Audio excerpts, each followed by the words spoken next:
Have you ever heard of the nag paradox? Because this quote reminded me to talk to you about it, and when I explain it, if you're a woman, you're going to find it so relatable, it's probably going to make you want to scream.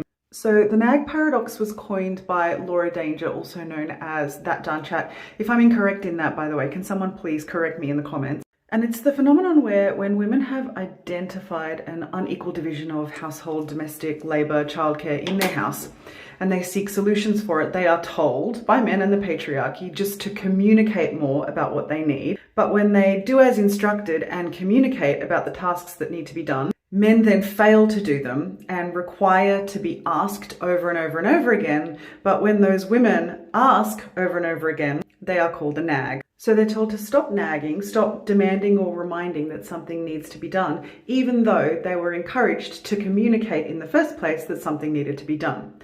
So it's like, do men actually want women to communicate what needs to be done? Because if they do, then they are not allowed to throw around the word nag when we keep reminding them about it when they don't do it.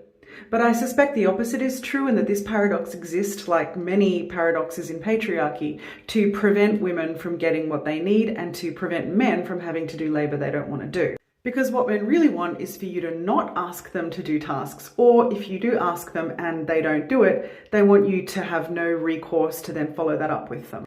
They want to be allowed to wield weaponized incompetence to get out of having to do tasks in the household and family that they don't want to do, and then frame this as a women's communication issue. So it's your fault that you didn't ask in the first place for the task to be done because he's not a mind reader, and then it's not his fault that he didn't do the task, and then it's your fault again if you have to remind him, ask him, and nag him to do it. And the more that you analyze patriarchy, the more that you can see that it fundamentally relies on these contradicting, impossible edicts placed on women so that women can never actually get ahead.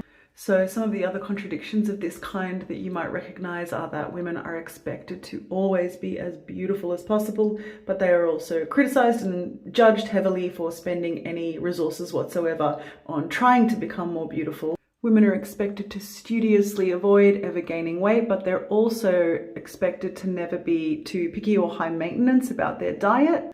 And of course, women are expected not to prioritize money or financial security in a man, but they are also expected not to be too ambitious and demand too much of their own career or financial earnings potential.